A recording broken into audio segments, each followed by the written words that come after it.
누군가의 인생을 한순간에 바꿀 수 있는 만남이 있습니다. 하지만 어떤 만남은 과거의 깊은 상처를 다시 헤집어 놓기도 하죠. 오늘 들려드릴 이야기는 바로 그런 만남에 대한 것입니다. 10년이라는 세월이 흘러 다시 마주하게 된 과거. 그 지독했던 기억의 주인공들이 한자리에 모였습니다. 조롱과 웃음거리로 시작된 그들의 동창회는 누구도 예상치 못한 충격적인 결말을 향해 달려가기 시작합니다. 이 이야기의 끝에서 여러분은 무엇을 느끼게 될까요? 이야기의 중심에는 3명의 여성이 있습니다. 강윤아, 그녀는 학창시절부터 모두가 우러러보는 존재였습니다. 부유한 집안, 빼어난 외모, 그리고 누구든 자기 발 아래 둘 수 있다는 오만함까지. 그녀의 옆에는 늘 최지수가 있었습니다.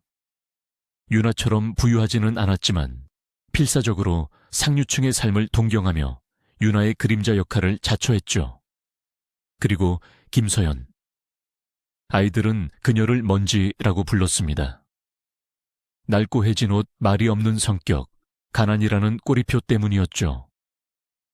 서연에게 학교는 보이지 않는 감옥이었고 윤아와 지수는 그 감옥의 간수였습니다. 졸업 후 10년, 그들은 각자의 삶을 살고 있었습니다. 하지만 운명은 잔인하게도 그들을 다시 한번 같은 무대 위로 불러 모으려 하고 있었습니다.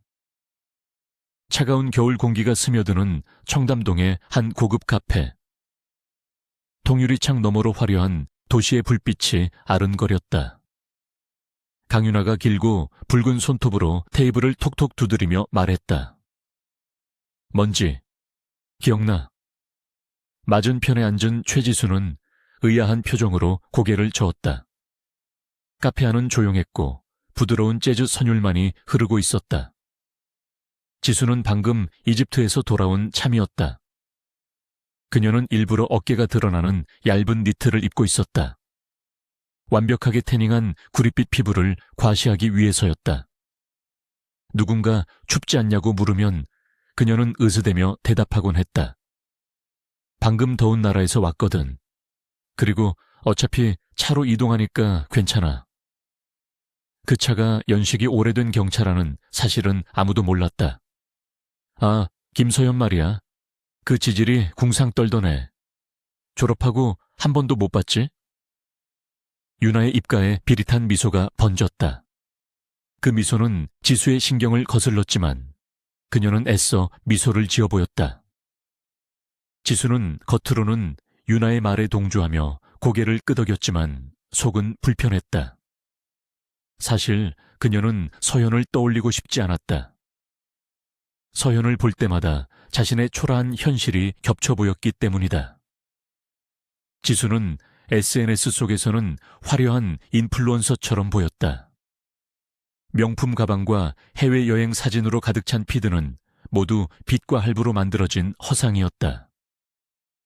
그녀의 가장 큰 후원자인 유부남 A는 종종 혀를 차며 말했다. 지수 씨는 계획성이 너무 없어. 그럴 때마다 지수는 코웃음을 치며 갓 시술받은 오똑한 코를 치켜 세웠다. 계획? 그런 건 윤아처럼 태어날 때부터 모든 걸 가진 애들이나 하는 소리였다. 근데 걔는 갑자기 왜? 지수가 묻자 윤아는 보란듯이 새로 나온 명품 스마트폰을 꺼내 들었다. 우리 동창회 하잖아. 이번엔 걔도 한번 불러볼까 해. 그냥 재밌을 것 같아서. 윤아의 목소리에는 숨길 수 없는 잔인함이 묻어 있었다. 윤아는 능숙하게 SNS를 검색하기 시작했다. 너무 긴 인조 손톱 때문에 몇 번 오타를 냈지만 이내 서연의 프로필을 찾아냈다. 찾았다. 역시 프로필 사진은 웬 꽃 사진이고 게시물은 고양이나 강아지 사진뿐이네. 윤아는 경멸 가득한 웃음을 터뜨렸다. 뻔하지. 내설 얼굴도 없고 자랑할 만한 인생도 아니라는 증거야. 지수는 아무 말도 하지 않았다. 윤아의 이런 모습이 지긋지긋했지만 그녀에게서 떨어져 나갈 용기는 없었다. 유나가 제공하는 고급 레스토랑의 저녁 식사와 가끔 던져주는 명품 선물이 아쉬웠기 때문이다. 좋아. 초대장 보냈어. 어디로 불렀게? 유나는 악마처럼 웃었다. 엘리시안. 우리나라에서 제일 비싼 레스토랑. 상상이 돼?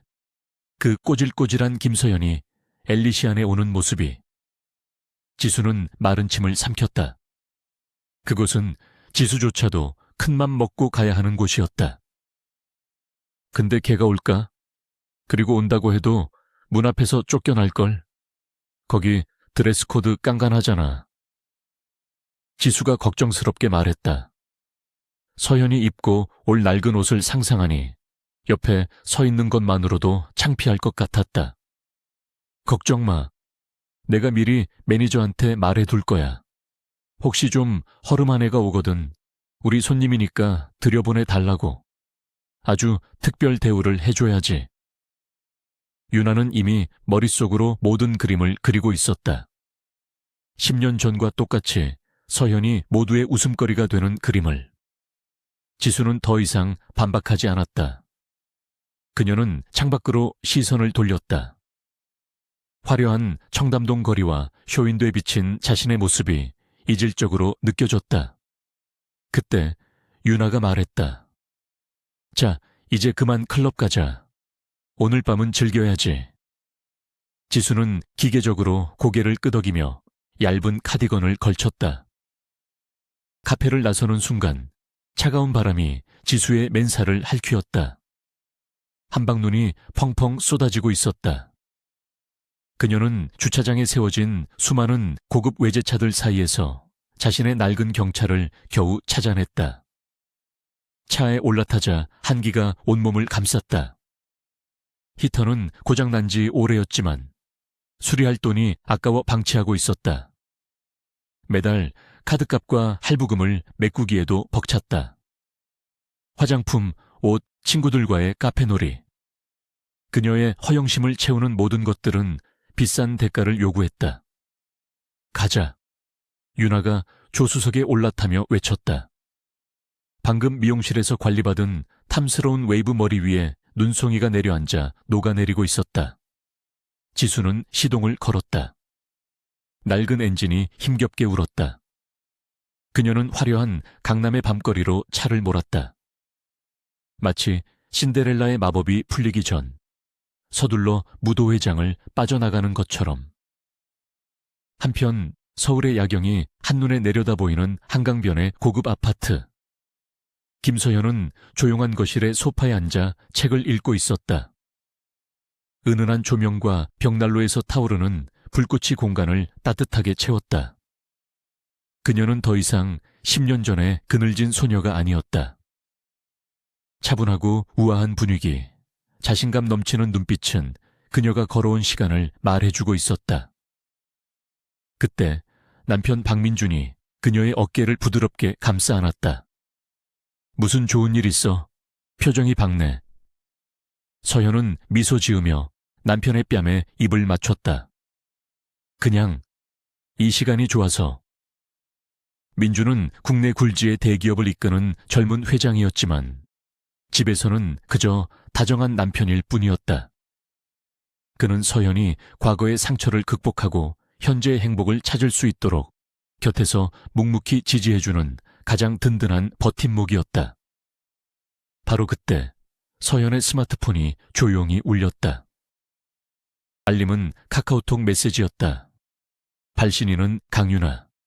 서현은 순간 숨을 멈췄다. 잊었다고 생각했던 이름이 눈앞에 나타나자 심장이 차갑게 식는 것 같았다.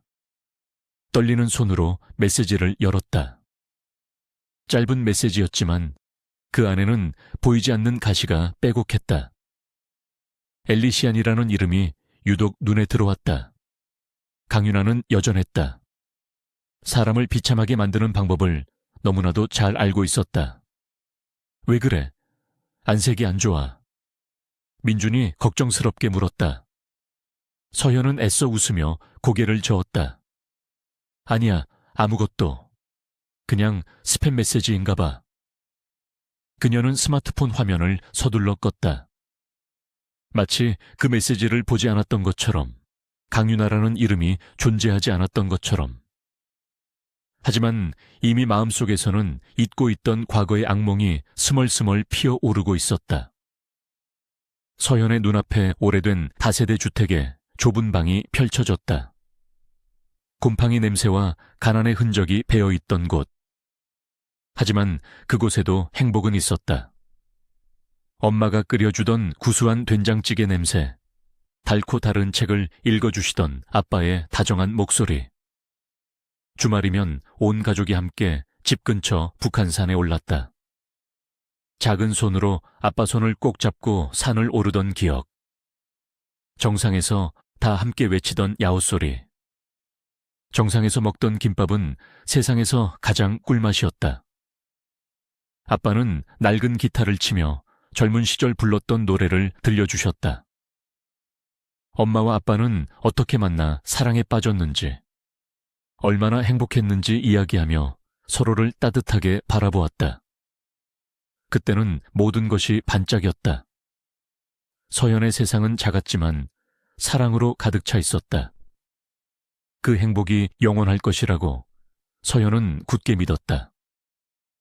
하지만 행복은 오래가지 않았다. IMF 외환위기가 닥치면서 아버지가 다니던 작은 회사가 문을 닫았다. 지질학을 전공한 아버지는 다시 일자리를 구하기 어려웠다. 결국 아버지는 새벽 인력 시장에 나가 건설 현장의 막노동을 시작했다.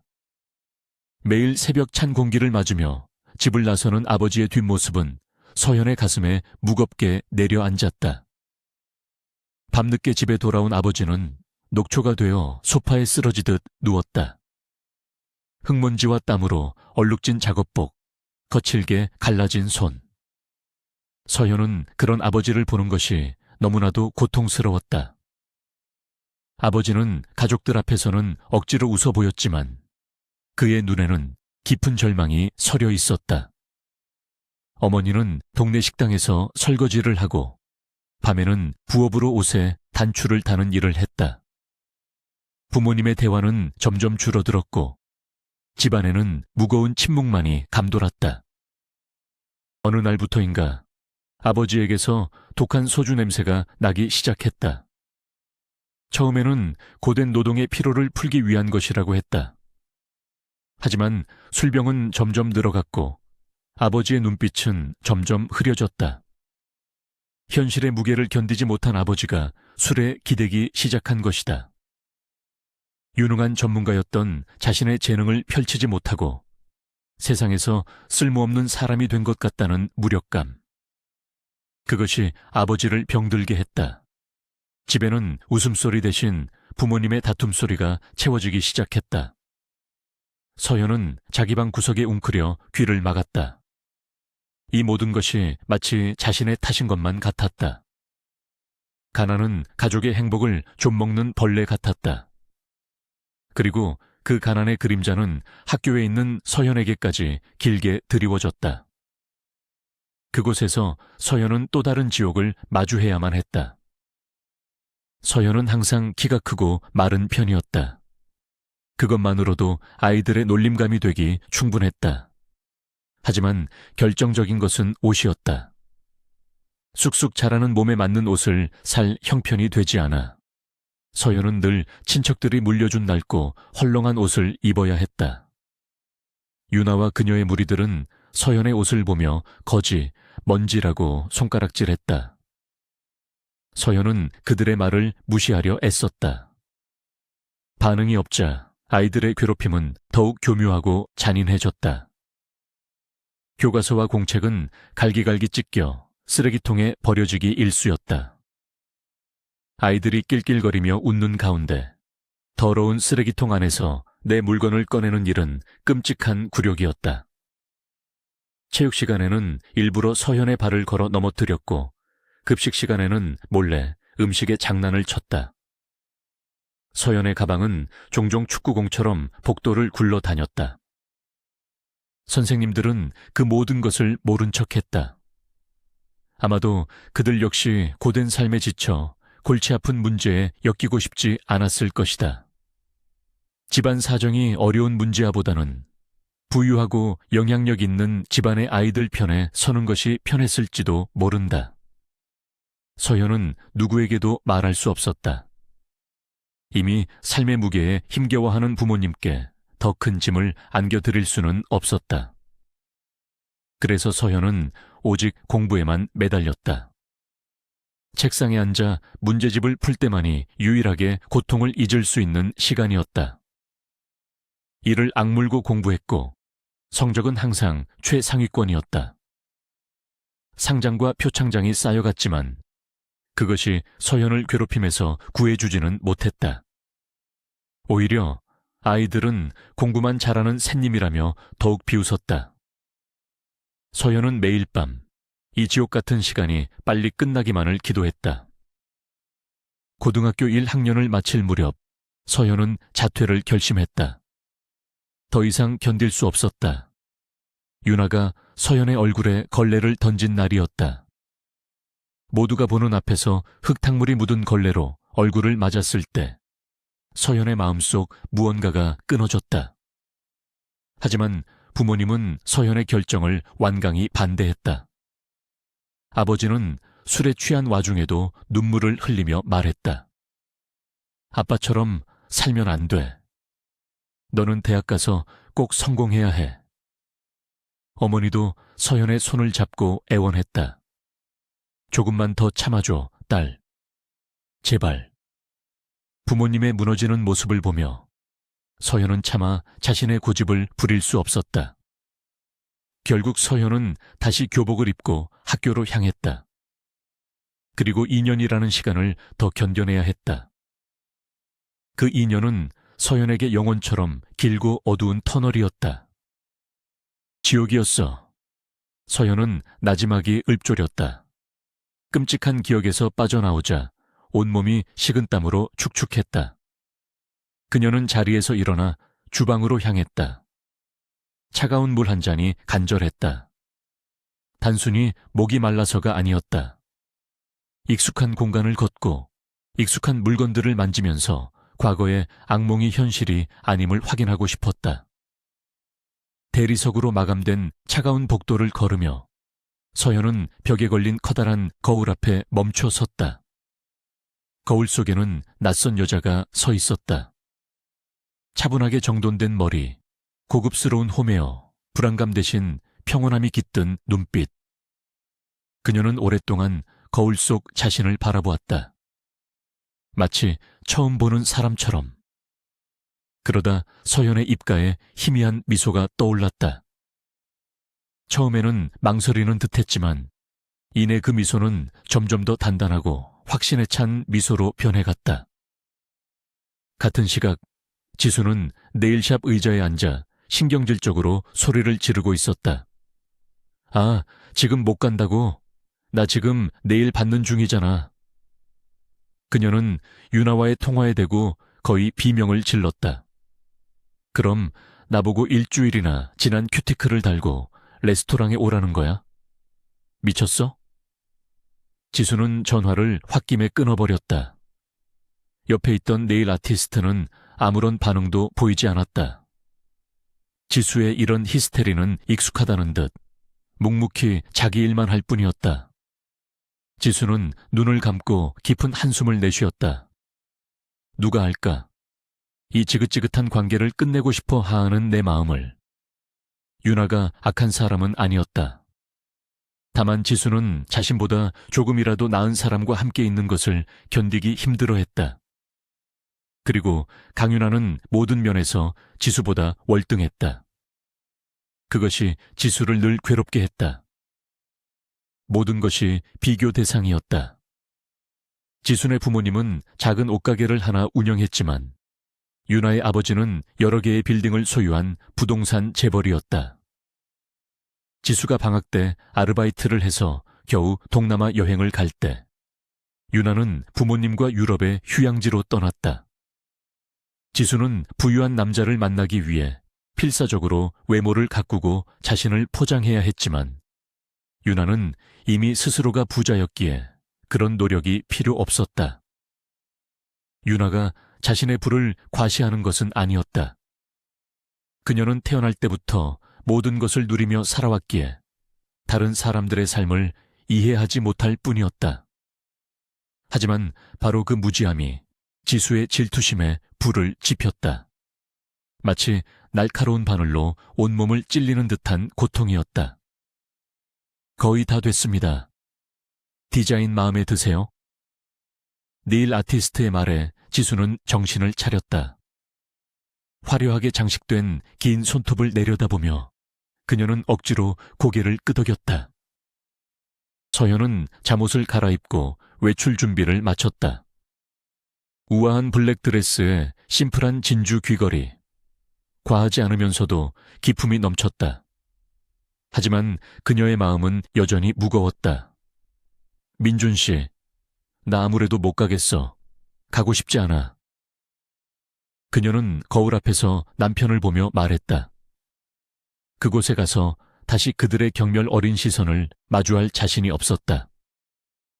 민주는 그런 서연의 손을 따뜻하게 잡아주었다. 얼음장처럼 차가운 손이었다. 왜 못 가? 벌써 10년이나 지났는데. 그의 목소리는 부드러웠지만 단호했다. 바로 그거야. 10년이나 지났는데 나는 아직도 모든 게 어제 일처럼 생생해. 여전히 아프다고. 서연의 목소리가 가늘게 떨렸다. 그녀는 여전히 그 시절에 상처 입은 소녀였다. 서연아. 민주는 그녀의 눈을 똑바로 바라보며 말했다. 물론 가지 않아도 돼. 지금 당장 이 옷을 벗고 편한 옷으로 갈아입어도 나는 당신을 비난하지 않을 거야. 단 한마디도. 그는 잠시 말을 멈췄다가 다시 이었다. 하지만 그러면 당신은 아마 평생 이 고통에서 벗어나지 못할지도 몰라. 때로는 과거와 정면으로 마주해야 할 때가 있어. 그걸 영원히 떠나보내기 위해서. 당신이 지금 여기서 두려움에 떨고 있는 한 당신은 여전히 그들에게 괴롭힘 당하던 어린 소녀일 뿐이야. 하지만 당신은 이미 성장했잖아, 그렇지? 서연은 고개를 숙였다. 모르겠어. 가끔은 내가 전혀 잘하지 않은 것 같아. 민주는 부드럽게 서연의 턱을 들어 올렸다. 아니, 나는 알아. 당신은 누구보다 강하게 성장했어. 다만 스스로 그걸 깨닫지 못하고 있을 뿐이야. 그의 눈빛은 깊은 신뢰로 가득했다. 민주는 말을 이었다. 언제 그걸 깨닫게 될지 알아? 당신을 괴롭혔던 사람들을 다시 마주하고 더 이상 그들이 당신에게 아무런 영향을 주지 못한다는 걸 알게 되는 순간. 바로 그때 당신은 진정으로 자유로워질 거야. 당신은 내 아내이기 전에 김서연이라는 한 사람으로서 정말 많은 것을 이뤄냈어. 누구보다 똑똑하고 능력 있고 따뜻한 사람이야. 그는 옷장에 걸려있던 코트를 꺼내 서연의 어깨에 걸쳐주었다. 자, 이제 가. 그리고 아무것도 두려워하지 마. 기억해. 이건 그들을 위한 게 아니야. 오직 당신 자신을 위한 일이야. 남편의 흔들림 없는 지지에 서연은 마침내 용기를 냈다. 그녀는 마지막으로 거울 속 자신을 바라보았다. 그리고 결심한 듯 천천히 고개를 끄덕였다. 어둠이 내린 강남의 밤. 최고급 레스토랑 엘리시아는 마치 거대한 보석처럼 화려한 빛을 내뿜고 있었다. 입구에 차를 세운 사람들은 마치 약속이라도 한 듯 쏟아지는 눈과 바람을 피해 레스토랑의 거대한 회전문을 향해 종종 걸음으로 달려갔다. 레스토랑 내부는 바깥의 추위가 거짓말처럼 느껴질 정도로 따뜻하고 아늑했다. 황금빛 조명과 은은한 음악, 사람들의 나지막한 웃음소리가 어우러져 고급스러운 분위기를 자아냈다. 한강의 야경이 한눈에 들어오는 가장 좋은 창가 자리에 12명 남짓한 사람들이 모여 있었다. 10년 만에 열린 고등학교 동창회였다. 어색한 안부와 과장된 웃음이 오가는 테이블 위로 미묘한 긴장감이 흘렀다. 모두가 마음속으로 한 사람을 기다리고 있었다. 바로 김서연이었다. 짙은 색 정장을 입은 한 남자가 못마땅한 표정으로 말했다. 윤아야, 너 김서연은 왜 부른 거야? 괜한 짓 한 것 같은데. 그의 이름은 이동욱이었다. 학창시절 그는 윤아의 무리가 서연을 괴롭히는 것을 방관했다. 어른이 된 지금 그 사실이 못내 부끄러웠다. 미리 알았으면 나 오늘 안 왔어. 학교 다닐 때도 그렇게 괴롭히더니 이제 와서 또 뭐 하자는 거야? 윤아는 와인잔을 흔들며 비웃었다. 어머, 우리 동욱이 정의의 사도라도 되셨나 봐. 가기 싫으면 지금이라도 가. 아무도 안 말려. 그녀는 소파 쿠션에 등을 깊게 기대며 다리를 꼬았다. 왜들 그래? 재밌을 거라니까. 다들 회사 생활에 찌들어서 웃는 법도 잊어버렸어. 동욱은 한숨을 쉬며 대답했다. 재미의 문제가 아니야, 윤아야. 넌 아직도 모든 게 학교 다닐 때처럼 장난 같겠지만 이제 우리도 어른이 될 때가 됐어. 그때 지수가 비꼬는 투로 끼어들었다. 마치 자기는 동참 안 한 것처럼 말하네. 너도 그때 우리 보면서 재밌다고 웃었잖아. 동욱은 지수의 시선을 피하지 않고 똑바로 마주보았다. 맞아. 나도 동참했어. 그래서 지금 부끄러운 거야. 너희는 어떨지 몰라도 나는 내가 했던 짓들이 창피해. 서현이네 부모님이 얼마나 힘들게 사셨는지 알아. 우리 엄마가 그러시더라. 그 애 매일 울면서 집에 갔다고. 그런데도 학교에서는 한 번도 티낸 적 없었어. 우리는 그걸 보면서 즐거워했고. 만약 서연이가 오늘 정말 온다면 나는 절대로 네가 또다시 상처 주는 걸 보고만 있지 않을 거야. 강윤아, 제발 철 좀 들어. 동욱의 목소리는 단호했다. 테이블에는 잠시 무거운 침묵이 흘렀다. 윤아의 얼굴이 차갑게 굳어졌다. 동욱의 옆에 앉아있던 단정하게 생긴 남자가 조용히 입을 열었다. 그의 이름은 정재현이었다. 그는 다른 동창들보다 젊어 보였는데 아마도 편안한 스웨터와 청바지 차림 때문일 것이다. 나도 동욱이 생각에 동의해. 윤아야, 네가 서연이를 불렀다면 우리는 사과부터 해야 한다고 생각해. 우리가 했던 모든 짓들에 대해서. 윤아는 믿을 수 없다는 듯이 헛웃음을 터뜨렸다. 태어나서 단 한 번도 누군가에게 정면으로 반박당해 본 적 없는 그녀였다. 늘 반의 중심이었고 절대적인 권력이었다. 사과, 너희 지금 제정신이야. 지수가 윤아를 거들려 했지만 윤아는 손짓으로 그녀를 막았다. 윤아는 날카로운 눈으로 재현을 쏘아보았다. 정재현, 너 지금 어디서 일한다고 했지? 재현은 잠시 머뭇거리다 대답했다. 런던 금융회사에서. 윤아의 입꼬리가 비틀어졌다. 그래? 돈은 좀 버나 보네. 네가 입은 옷은 싸구려처럼 보이지만 나는 네 손목에 있는 시계가 얼마짜리인지 알아. 주차장에서 네 차도 봤고. 윤아는 몸을 앞으로 숙이며 말했다.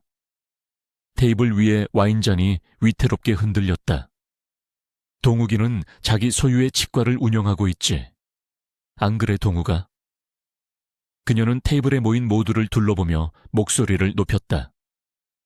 대체 왜 우리처럼 성공하고 모든 걸 다 가진 사람들이 이제 와서 그깟 가난뱅이 하나 때문에 사과를 해야 하는데. 걔 지금쯤 어디 공장 식당에서 접시나 닦고 있을걸. 그러고는 남은 음식 찌꺼기나 집에 싸가고 있겠지. 그녀의 목소리에는 경멸과 분노가 가득했다.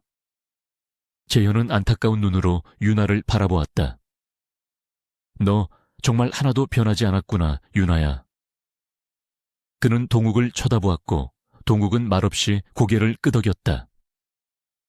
그들은 서연을 보호하기 위해 남기로 결심했다.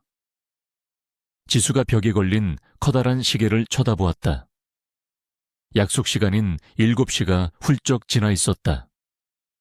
어머, 주인공께서 꽤 늦으시네. 그녀는 신경질적인 웃음을 터뜨리며 말했다. 아예 안 오는 거 아니야. 괜히 너희들 때문에 분위기만 망쳤잖아. 꼴불견이야, 정말.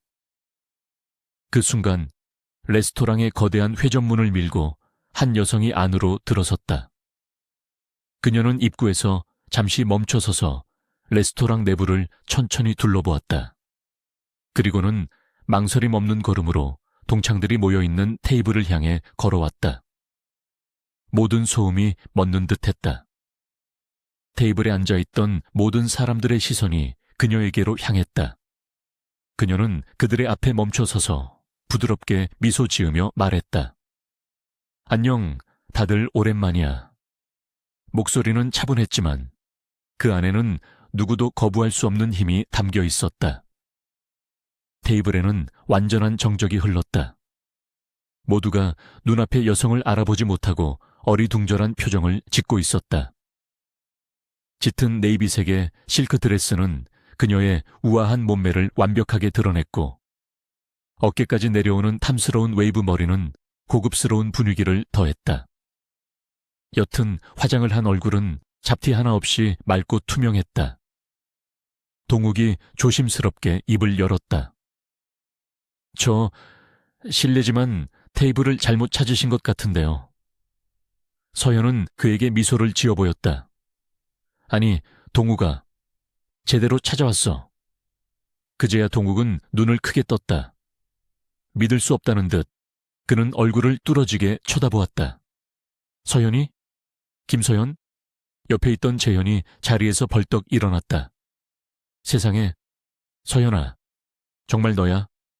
그는 감탄과 놀라움이 뒤섞인 목소리로 외쳤다. 응, 나야. 재현아, 안녕. 서연이 대답하자 재현은 기쁨을 감추지 못하고 그녀를 가볍게 껴안았다. 유나는 소파 깊숙이 몸을 파묻은 채 손톱으로 비싼 실크 커버를 긁어대고 있었다. 지수가 옆에서 속삭였다. 손톱 망가져. 하지만 유나는 아무것도 들리지 않는 듯했다. 그녀 역시 눈앞의 광경을 믿을 수 없었다. 그들이 먼지라고 부르며 무시했던 김서연이 지금은 마치 다른 사람처럼 변해 있었다. 지수는 유나의 실패에 속으로 기쁨을 느꼈다. 서연을 웃음거리로 만들려던 유나의 계획은 완벽하게 실패했다. 오히려 지금 웃음거리가 된 것은 유나 자신이었다. 그때 한 직원이 커다란 바구니를 들고 그들의 테이블로 다가왔다. 바구니에는 순백의 호접란이 가득 담겨 있었다. 실례합니다. 직원은 서연에게 정중하게 고개를 숙였다. 유진그룹의 박민준 회장님께서 보내신 꽃입니다. 박민준. 그 이름이 나오자 유나가 소리쳤다. 그 박민준이라고. 그녀의 목소리가 찢어질 듯 날카로웠다. 네, 그 박민준 맞아요. 서연은 담담하게 대답했다. 제 남편이에요. 그 한마디에 유나는 완전히 무너졌다. 그녀는 쿠션에 힘없이 몸을 기댔다. 유나가 동경하고 언젠가 만나고 싶어 했던 바로 그 남자였다. 대한민국에서 가장 성공한 젊은 기업가. 유나는 포기하지 않고 다시 물었다. 애는? 애는 있어. 마치 마지막 희망을 붙잡으려는 듯한 질문이었다. 네, 물론이죠. 아들 민호, 이제 5살 됐어요. 더 궁금한 거라도 있나요? 서연의 차분한 대답에 유나는 거의 이성을 잃었다. 비결이 뭐야? 어떻게 그런 남자를 꼬셨어?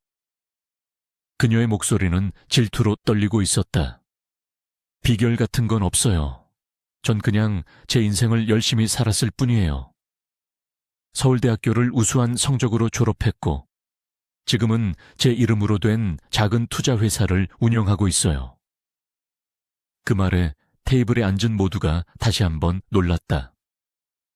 유나는 서연의 말을 믿지 않았다. 거짓말. 네가 대학 갈 돈이 어디 있었어? 너희 부모님 아직 살아는 계셔. 그녀는 마지막 발악처럼 독서를 퍼부었다.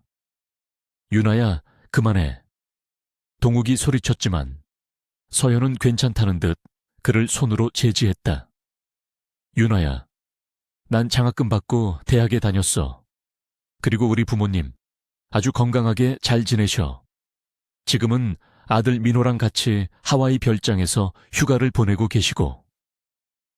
서연의 말 한마디 한마디는 유나의 심장을 찌르는 비수와 같았다. 그때 레스토랑 매니저로 보이는 중년 남성이 다가와 서연에게 깍듯하게 허리를 숙였다. 사장님, 불편한 점은 없으십니까? 사장님. 그 한마디가 모든 상황을 정리했다. 유나와 지수의 얼굴이 하얗게 질렸다. 이 레스토랑의 주인이 바로 김서연이라는 사실을 그들은 꿈에도 상상하지 못했다. 서연은 자리에서 일어났다. 그리고 와인잔을 높이 들었다. 얘들아, 오늘 초대해줘서 정말 고마워. 너희들 덕분에 내 마음속에 남아있던 마지막 응어리를 풀고 가는 것 같아. 그녀는 테이블에 앉은 모두를 천천히 둘러보았다. 나는 이제 가봐야 할 것 같아. 하지만 너희들은 편하게 즐기다가 오늘 이 자리는 전부 내가 대접할게. 그녀는 미소를 지었다. 그 미소에는 더 이상 상처나 분노가 없었다. 오직 평온함과 여유만이 가득했다. 그리고 여기 있는 모두에게 내 작은 선물이 있어. 우리 레스토랑 VI 피카드야. 언제든 편하게 와서 50% 할인된 가격으로 즐겨. 특히 너, 유나야. 너한테는 꼭 필요할 것 같네. 서연은 동욱과 재현에게 고맙다는 눈인사를 보낸 후 우아하게 몸을 돌려 레스토랑을 나갔다. 테이블에는 완벽한 침묵만이 남았다. 서연이 떠난 후 남겨진 사람들은 한동안 아무 말도 하지 못했습니다. 잠시 후 동욱이 침묵을 깨고 잔을 들었습니다. 이 멋진 공간의 주인이자 어떤 어려움에도 굴하지 않고 멋지게 성공한, 그리고 성공한 후에도 인간의 품위를 잃지 않은 김서연을 위하여. 모두가 그의 말에 동의하며 잔을 부딪혔습니다. 오직 강윤아만이 창밖을 보며 미동도 없이 앉아 있었습니다. 그녀는 자신이 인생의 어느 지점에서부터 잘못되었는지를 생각하고 있었습니다. 한편 자신의 채 올라탄 서현은 남편에게 전화를 걸었습니다. 여보, 나 이제 끝나고 가. 응, 다 괜찮아. 꽃 고마워. 정말 모든 게 다 고마워. 그녀는 전화를 끊고 라디오를 켰습니다. 경쾌한 음악이 흘러나왔습니다. 서연은 창문을 열고 밤 공기를 깊게 들이마셨습니다.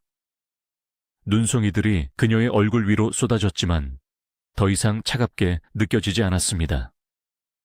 그녀는 마침내 길고 어두웠던 터널을 완전히 빠져나온 것입니다. 이 이야기가 여러분에게 깊은 울림을 주었기를 바랍니다. 시청해 주셔서 감사합니다. 구독과 좋아요, 그리고 여러분의 생각을 댓글로 남겨주세요. 만약 여러분이 서연의 입장이었다면 그들을 다시 만난 자리에서 어떻게 행동했을 것 같나요?